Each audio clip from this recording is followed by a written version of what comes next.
Before we get started, I just want to shill my company, Carnivore Companion. We sell seasonings. We just came out with these big bottles of steak dust. So if that's something you're interested in, go to carnivorecompanion.com. Use the code CarnivorousChef to save 15% off your order and turn your meals from ordinary to extraordinary. I'm starting off with something that I don't eat nearly as often as I used to, which is avocado. When I have breakfast burritos, I seldom think about them, but I was inspired when walking through the grocery store. Since I went the full-on keto route, I was envisioning something like this. So here we are. Simply deskin and cube your avocado as safely as you can. If you can't do it safely, just skip it. IDK, bro. Set that aside and we can get out 3 strips of bacon. I'm cutting these into chunks because I want bigger bites of bacon, but feel free to dice yours up any way you want. Also, feel free to cook your bacon any way you want. I prefer mine on the floppy side, which was also my nickname in high school. However, my nickname was not Chipotle Sauce, which we need 1 pound of sour cream added to a blender or a food processor. And depending on your heat tolerance, we'll need about a half can of Chipotles and Adobo sauce, but spoiler alert, I added the rest of mine in later. We'll also need 1 teaspoon of salt, a 1/4 teaspoon of black pepper, and a 1/2 teaspoon of granulated garlic. Pulse that and then blend on low until you have a nice reddish orange sauce. Oh, right, I forgot about the juice of half of a lime. Go ahead and add that in, blend, taste, and admire. Next up, we can start working our heavily seasoned ground beef. This is 70-30, and it's going to be perfect for this job. Put a 1/2 pound into a pan set over medium heat and add in a 1/4 teaspoon of black pepper, a 1/2 teaspoon of granulated garlic, a 1/4 teaspoon of dried rosemary leaves, a 1/4 teaspoon of ground sage, a 1/4 teaspoon of celery seed, a 1/2 teaspoon of chili powder, and finish that up with 1 teaspoon of salt. Get this chopped up and cooked through.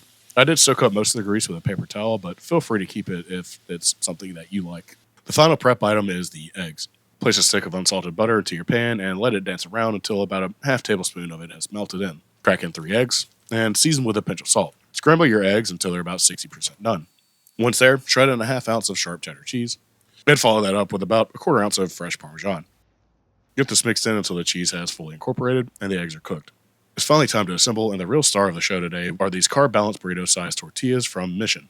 Feel free to use any tortilla recipe that works for you. I'm just using these today. For my assembly, I'll be adding some bacon, all of the eggs, about 1/2 the ground beef, and a sprinkling of avocado.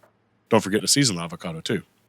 And wrapping it is super hard for me to explain, so just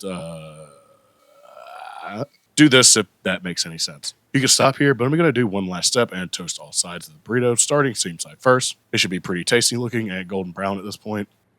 And I don't usually cut my burritos in half, but I did want to show off that sweet, sweet cross section. All right, sorry for my voice if it sounds crazy. I've been sick for 11 days now, but I am super excited to taste this. I know this is a keto recipe. I know everybody's gonna be bored with that. Like I said in the video, you can still make a wrap that fits whatever you're trying to do. But for now, I'm just doing this because it's been helping me. I've been off track for months now, and I'm just trying to get back there in any way that I can. But either way, I got my dip going. I already know it's good, so cheers. God, that sauce is so good. But yeah, this is more of a guide to get you to something like this. The ground beef recipe will be in the description below. The sauce will be in the description below. And just have fun with it. Do whatever you want. You don't have to do any of this, really. I just know that this is going to fill me up, and it tastes really good. It's a little bit indulgent, and it's just going to keep me on track even better. So comment down below if you've tried it out, and just let me know what you think about it. And see you on the next one.